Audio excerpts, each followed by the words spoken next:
Hey, this is DJ Straight coming to you live once again from Praise from the Closet. Woo, we made it through the week. I don't know about you guys, but my week has been very, very long, very busy, and hot and cold. Hot and cold. Don't know whether put the temperature on 80, 76, or turn it off completely. But anyway, it has been so great. Shout out to, listen, always, if you're watching on Facebook, go ahead and hit share. Let somebody else enjoy what we're about to undertake on today. And if you're on a YouTube channel, DJ Straight, go ahead and hit subscribe so you'll know all the great things that we have that are coming on.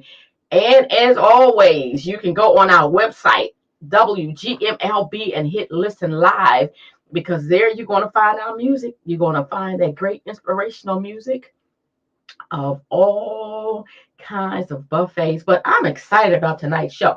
Listen, y'all have heard me talk about the pandemic and how I learned how to cook. I mean, for real, learn how to cook some eggs. I learned how to, preheat the oven and cook some different types of food. And so who knows about after tonight? I wore my red shirt because when I hear tamales, I'm thinking of something red, but I could be wrong. But anyway, I wanted to kind of blend in with some of the pictures. But I'm excited because we have a special guest all the way from upper part of Maryland, way up there. It takes about an hour, depending on where you're coming from. And if you come during rush hour, maybe an hour and 15 minutes. But I want to welcome to Praise from the Closet, all the way live, Mr. Drum roll, Roby Fields. Hey, Roby, welcome to Praise from the Closet. Good. So glad to have you. Huh? Yeah, I said thank you for having me. This is lots of fun. Yeah, listen, we like to have fun on WGMLB Praise from the Closet. You never know what's going to happen because it's live. And so I heard about your Tamale Holiday Party, at least maybe for the last 7 years.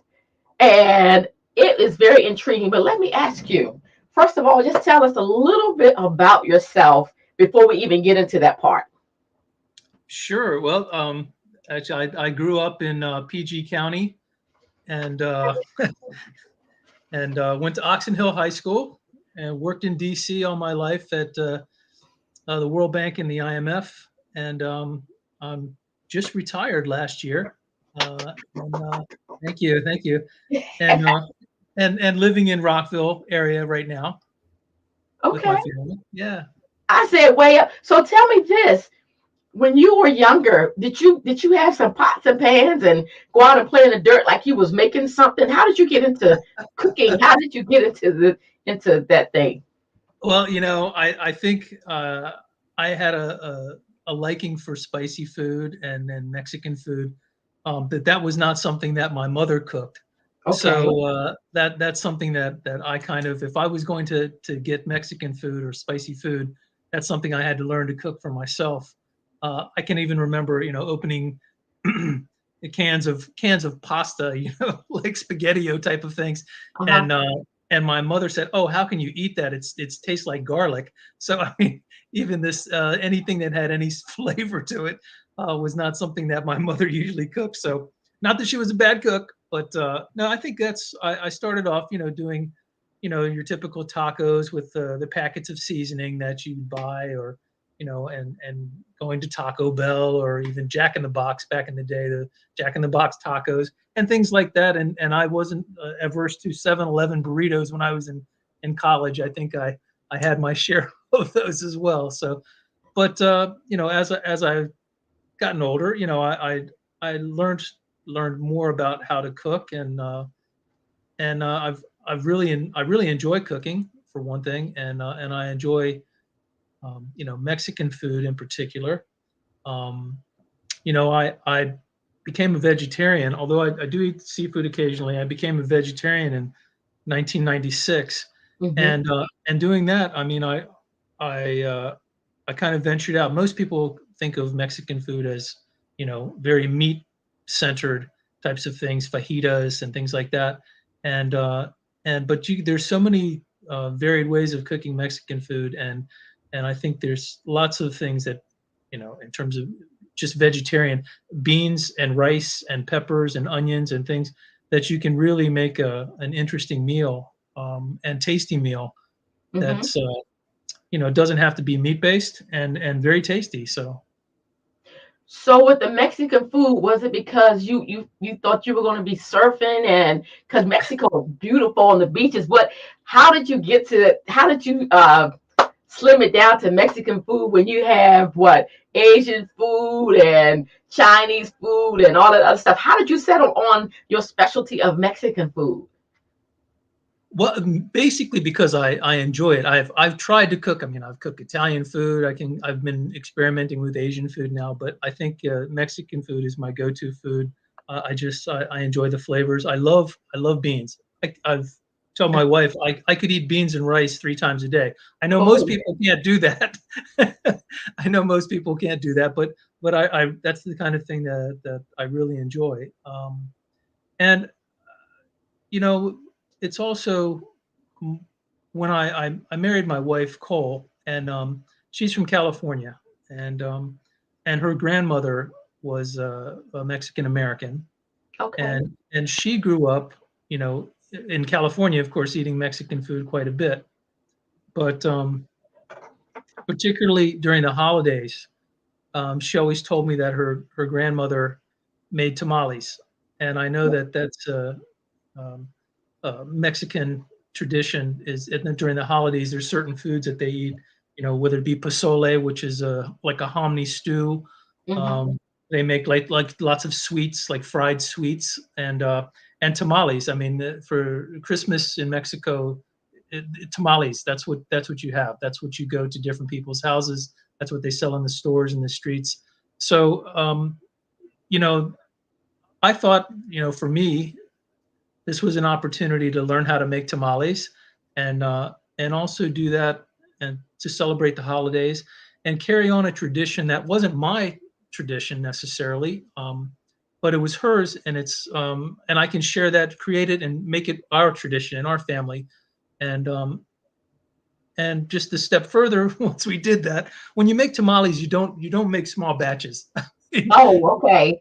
It's one of those things, if you're going to make tamales, you make a lot of them, and they Okay. freeze well.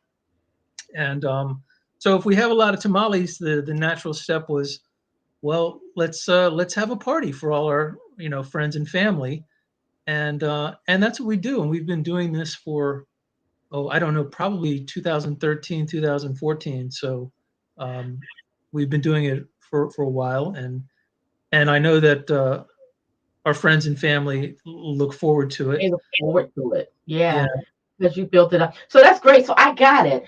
You do the tamale party because love made you do it. I got yep, it. So yep. you was all shook up and in love. Okay, cool. So let's talk about the tamale party. Tell us and let me know, because he's prepared some great slides. Let me know you want to share your screen.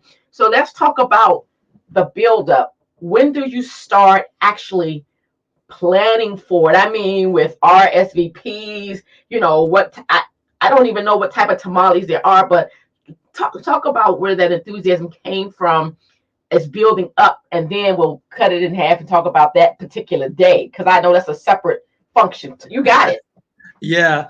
We usually will send out invites late October, or first week in November. But our parties, because we don't want to get too close to the holidays, we usually do it the first Saturday in December.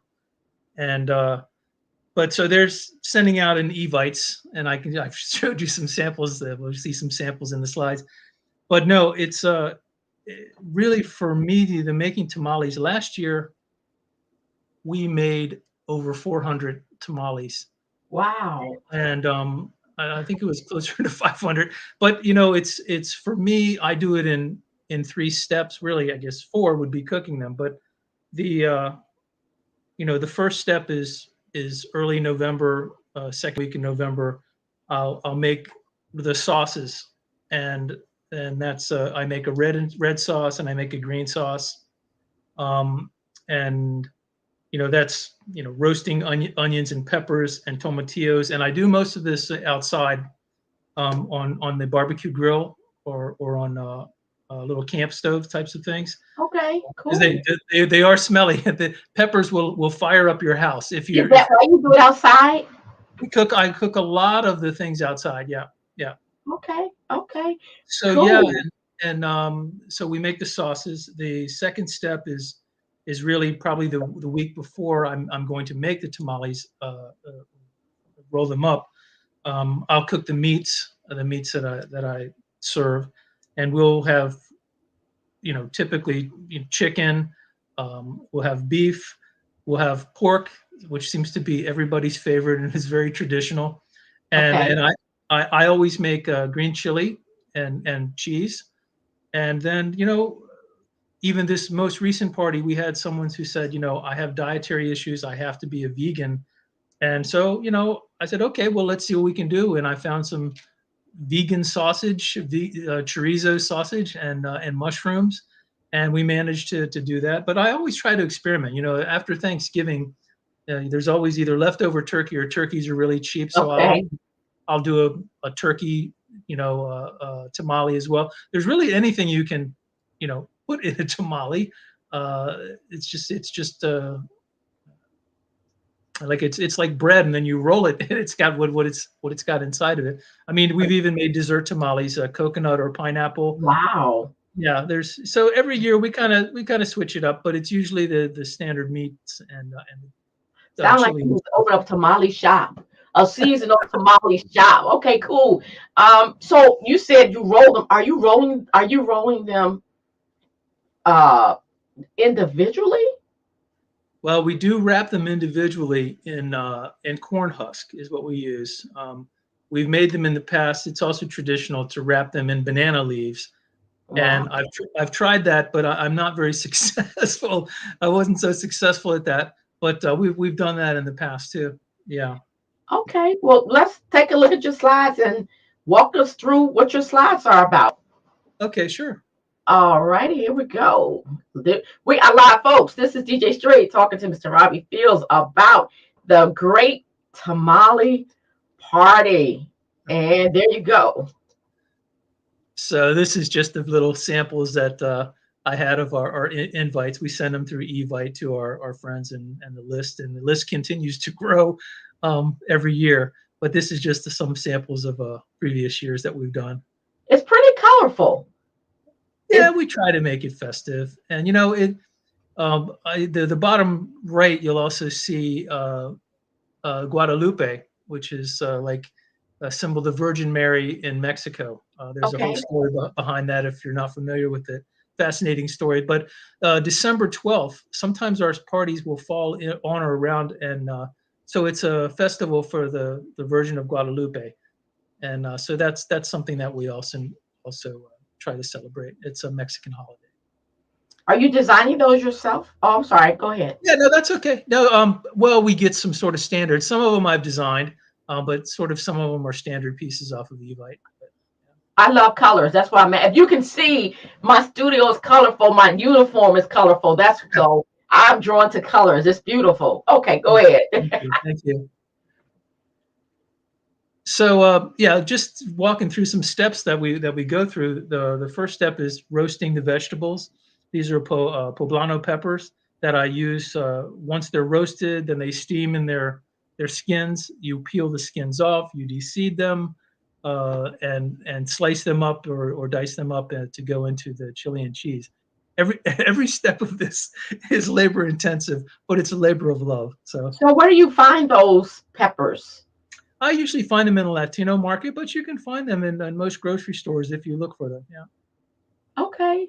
Not that I'll be shopping for them, but they look interesting. They look like little frogs. Excuse me? They look like little frogs. Oh.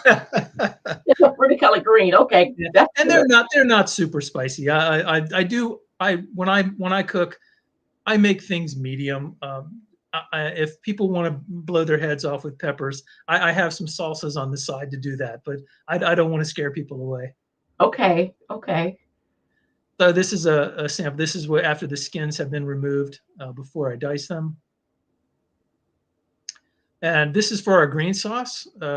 We tomatillos. Mm-hmm. We roast the tomatillos, and I do this again outside. I think it gives it a nice smoky flavor when it's done on the grill. Imparts a nice flavor. And jalapenos, onions, and tomatillos for the green sauce. This is one of the salsas that I make with roasted peppers, and these are serrano peppers, and they're quite hot. And I just do that with a little salt and water and peppers. It's straight up, and it's straight up hot. That looks like that would be good with rice. Oh yeah, it's good Okay, with everything. Yeah. cool. And so this is a green sauce. After we do it, really, we take the vegetables, you put them in a blender, with and blend them up, and then fry them in hot oil in a pot, and then simmer it for a while. So again, it takes a while to make, but it's turns out good. So we use this in the chicken tamales. This is you may have seen these in the store. These are basically dried peppers. Mm-hmm. These look like guajillo peppers. There's so many types of peppers, just and we'll use a variety of these peppers. So again, labor intensive. It's taking these taking the stems off, removing the seeds and the veins inside, and then we will roast them in a pan to brown them up on the left side. We hydrate them in water, put them in a Mm-hmm. blender, and then also fry these in oil and simmer for a long time. So that's what a red sauce would look like. This is just an example. This is my chicken with some chilies cooking, and that's the pork. And over here on the right, you can see the pan. That's almost to the top of the red sauce that I made with that. That took a lot of peppers to make that. Uh, Wow, you're right. It's very labor intensive. I yeah. recognize that crock pot right there, though. The first Uh, one. yes, Wow, I know. That is older than Cole, my wife. It's but they work. probably 50 years old. But they work. That was my mother's. I have my mother's as well. They work. Yes, they do. So Okay, that's a hold on, we sample got of a question for you, Roy. We have a question coming up. an electric grill. No, that's a wood-fired grill. It's the big green egg is what we cook those on. I don't use gas, and I don't have an electric grill. I do sometimes use an electric grill. I guess I use a gas grill for like a camp stove for some things, but usually I cook things on the outdoor with a fire, and the smoke imparts a really nice flavor. Okay, that makes a difference then. Yeah. This is an example. So the third step, once we have all our meats and our vegetables and our sauces, the last thing is you may have seen this in a store. It's maseca. It's a tamale mix, which is basically a dried corn flour. And to make the masa, you take this dried and rehydrate it with water. And I usually use broth to give it a little flavor. It's plain, so you want to flavor the broth or flavor the masa when you're making it. And so it's that. And once you have that, you mix it in with lots of oil or lots of fat. And traditionally, you would use lard. But being a vegetarian, I steer clear of that. And I've tried everything from Crisco to Crisco alternatives to coconut oil and to butter. I mean, it doesn't matter what kind of fat that you need, but you do need fat. It's tamales are not a health food by any means, but you don't eat them all the time. So I think it's worth an indulgence on occasion. And I was getting ready to ask you when you said something about the fat, if it was healthy or if it was not healthy as far as calories per tamale, but I guess it's how you build it up once it's done. Yeah, I mean it's within the masa. You really need it. Basically, what you're doing when you're making this masa for the tamales is uh, it's like a dumpling, really, because then you steam it, and that's how we cook the tamales is to steam them. Um, but I had a boss at the World Bank who was Mexican, and I would take in my tamales for office parties, and he told me he says your tamales taste good. He says, but I got to tell you, they're dry. He says you shouldn't have to put sauce on them. He said they need more fat. So I Oh, took that to heart, and like I said, they're not healthy, in that they're not a health food, but they you have to have fat. But I typically use corn oil, and I have, like I said, I'm a vegetarian, and I have other friends who come to my parties that would not want to eat pork. So I avoid the lard. I've made them with lard before. Mm-hmm. I personally don't eat them, so I wouldn't be able to tell you the difference. But So I have a question. This sure. might sound crazy, but I'm not a cook except French fries and bacon stuff like that. Do you eat tamales hot or cold because you're putting the meats and stuff in there? So should they be room temperature or Uh, like? we we we would usually eat them hot. I mean, they're great off the steamer, but they also, once they're cooked, they microwave very well. When I freeze them prior to cooking, when I'm making large batches, I will freeze them, and I don't cook them.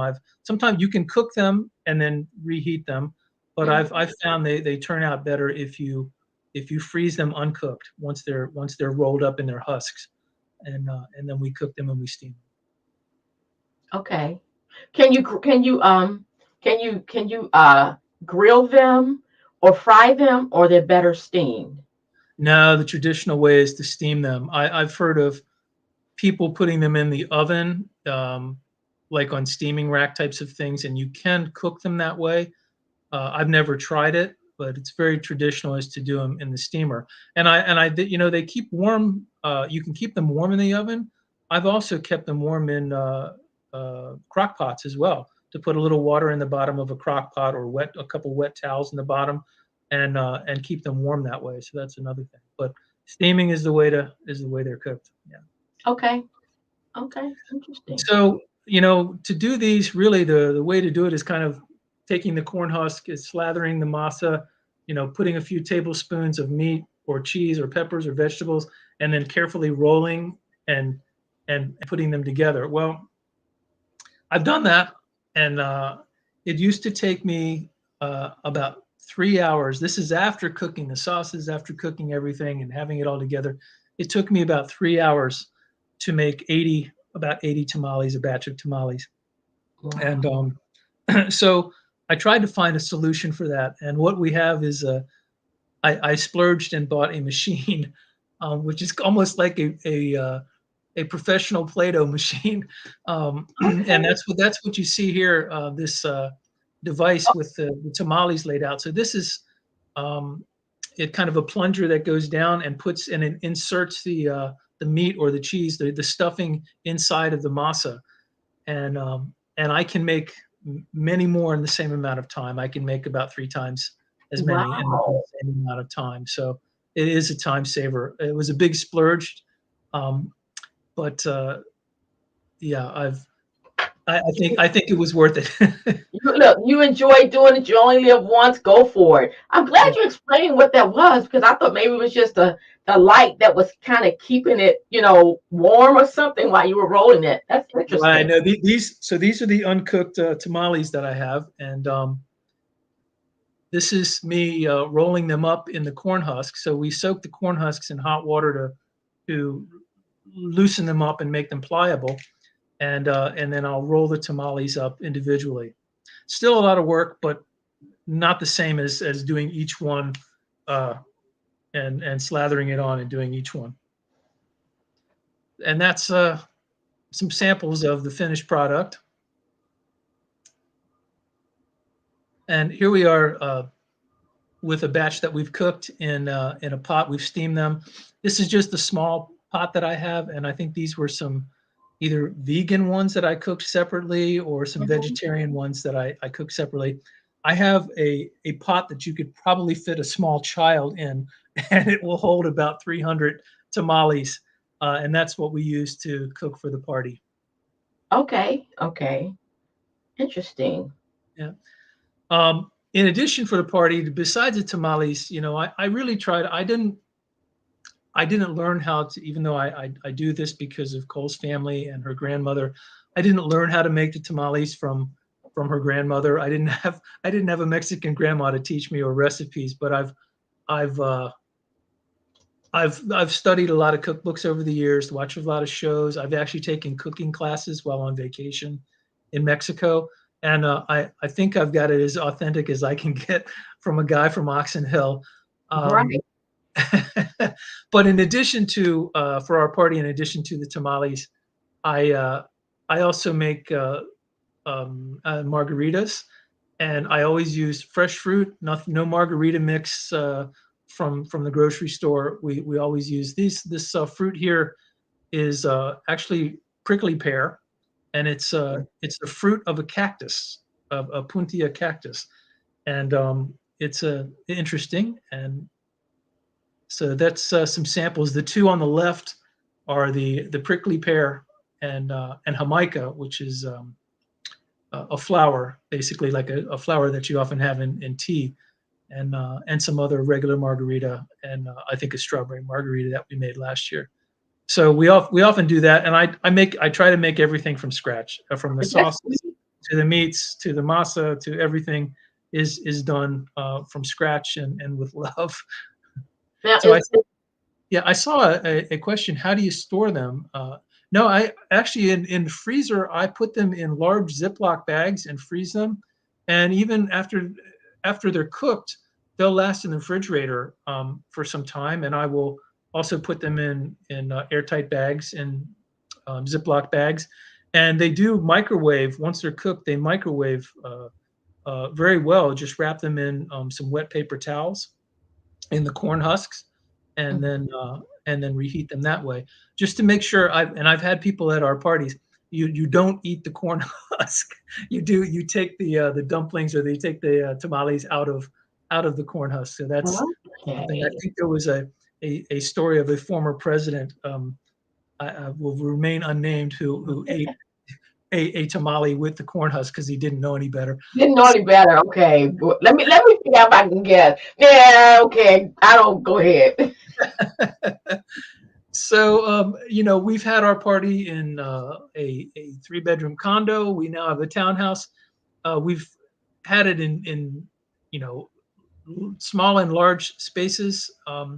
Last year, because of COVID, has really put a damper. But we weren't going to be stopped, and we continued to have our tamale party. And just said 2 years ago, we just said, come, we'll have it in the driveway. We'll have tables set up.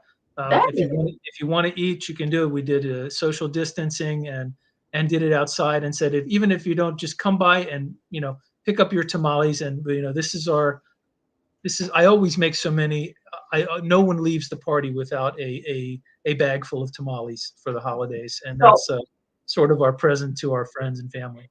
Is there a certain dress that you wear? Like, are you dressing Mexican, like Mexican wear and Mexican music and everything? I mean, because it looks so, it really looks like it's a bunch of fun. And when you did those drinks, are those drinks sweet from the cactus? And should they be cold or give room Oh yeah, temperature? it's a cold. We put them on ice, and yeah, I actually last year I usually get my daughter and son-in-law to try to rope them into being bartenders. And the last year we the first time we hired a bartender, so we didn't have to do that. And I'm just responsible for putting the food out and making sure that it keeps refilled, and I don't worry about drinks anymore. But yeah, we make the margaritas go on ice, and it's just easier to prepare them ahead of time.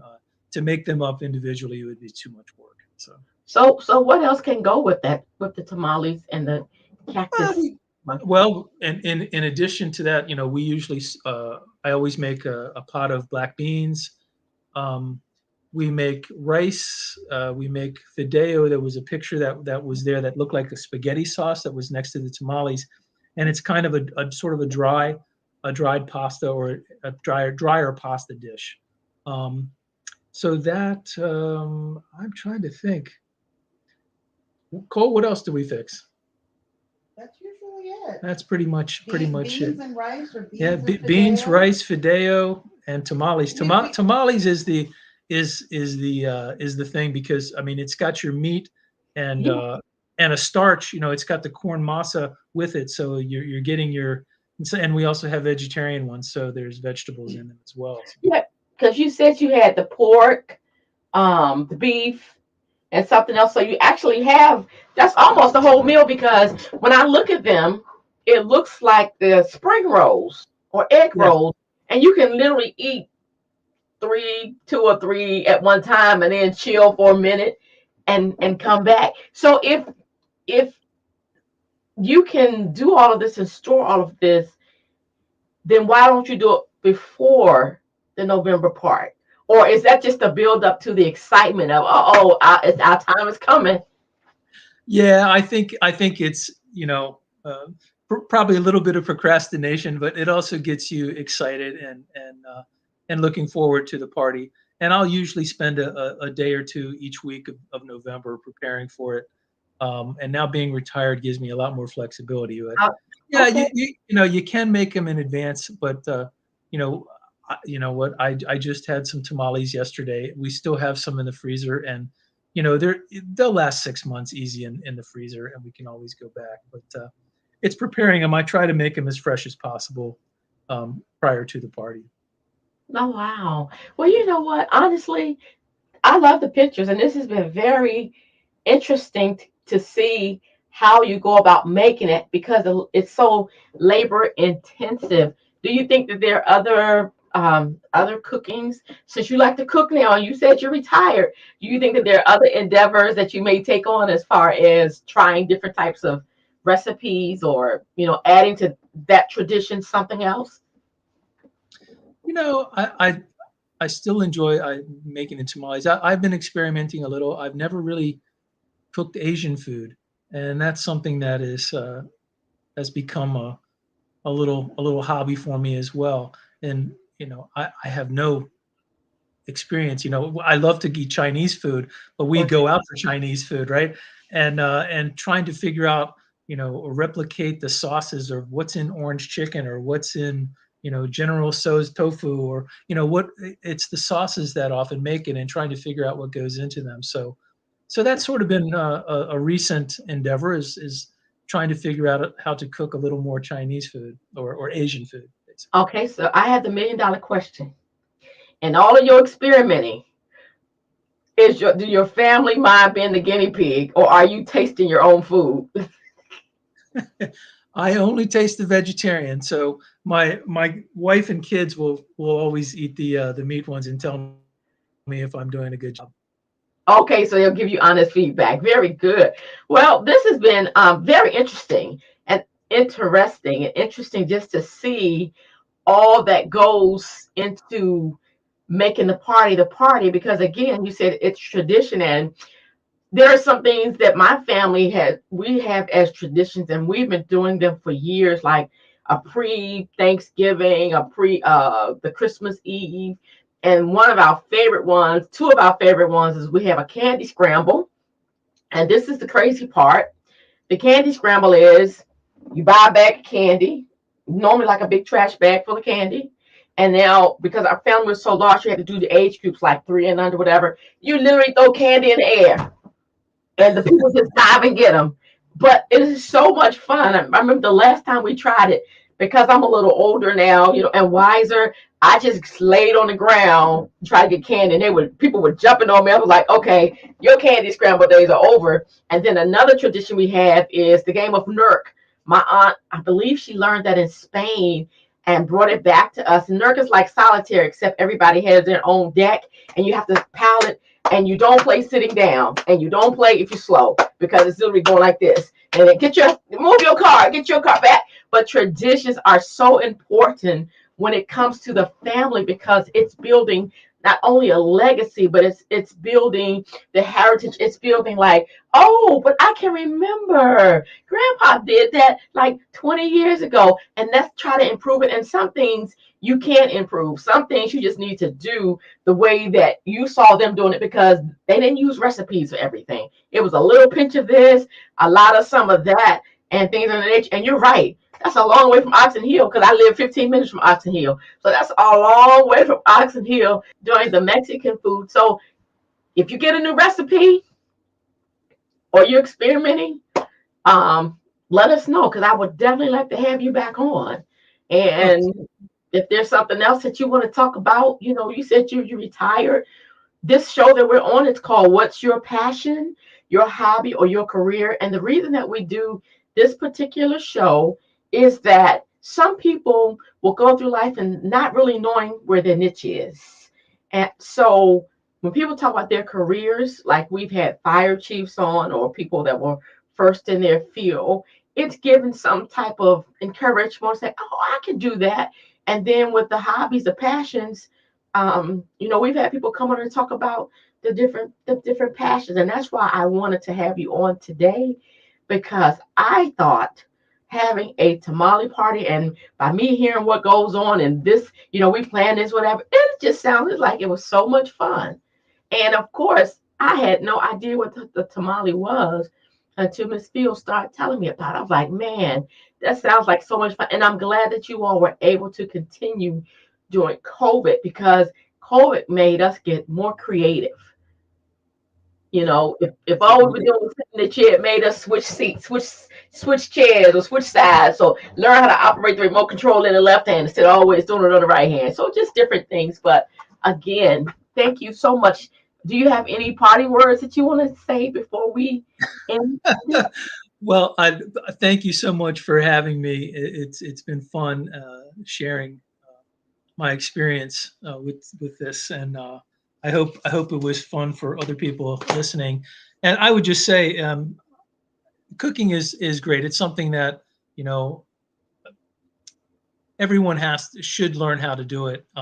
Maybe it's not something that everybody loves. I happen to love it, but if tamales are of any interest to you, look up some recipes. You don't have to go as crazy as I do. I do everything absolutely from scratch. You can make tamales with just about anything. It doesn't have to be everything perfectly from scratch. And but yes, it's a little bit of work. But when you have a homemade tamale, I don't think there's anything better. So anyway, I thank you so much for having me. I really appreciate it. One more question while we're talking about that. You make yours from scratch. Can you go to a restaurant? That's probably a great question. Probably go to Chili's or something and order them, right? You'd have to go to a Mexican restaurant. Usually you'll find them. Sometimes Salvadoran restaurants will have them as well, but they're a little different. They're the ones that are usually wrapped in banana leaves, and they're different. But yeah, you can find them. You have to search around. It's not something that people restaurants really carry very much anymore. But you can also, Cole reminded me. She said you can find them at Trader Joe's. They do sell Oh, tamales, and they're actually pretty good. We've had those before. okay. They Well, make this them a little bit more masa compared to meat, but oh, they give you a little more of the corn than they do meat. But that could they are tasty. store bought can never compare to the home, because I when you do stuff don't at think so. home, you always have that extra touch, and you're going to give yourself a little bit more. But anyway, very good. Well, thank you. Have a wonderful weekend and enjoy. And maybe when you do it this year, give us some video footage, because I want to see the people enjoying it and going from table to table and sampling the different kind and things of that nature. But this is great. Okay, but maybe you'll be getting an invite. I have a feeling for the next one, so you can do your own video. Okay, hey, I'll bring my crew, which is the crew of one. Okay, all right, cool. Okay, Thank you thank very you. much. All right. Okay, All bye bye. right, hang tight. Hey, folks, this is DJ Straight coming to you again live from Praise from the Closet. This has been a very good, learning experience. I said I learned how to cook some things during COVID. I don't know if I can stretch out to tamales yet, but it was very interesting to hear the love and the labor that went into it, all because one, it was a tradition, and two, they want to make other people happy and give them an experience. So if you have any other questions for Mr. Roby Fields, you can always email us at Wonderful Gospel Music Lovers Buffet. Again, don't forget to subscribe to our YouTube channel, because we have some exciting shows coming up in the month of April. We have one of our new shows coming up on next Friday. It's called What Do You Think? This is going to be fun. We have some repeats and some returns. And April the 24th, mark your calendars, 6 o'clock. We had such a successful show with the various shows that we had with the families of my siblings and me that we are going to do the middle child show in the middle, April the 24th. Anyway, guys, have a great weekend. Always stay safe. And I look forward to you all joining us the next time. Signing out from Praise from the Closet. This is DJ Straight.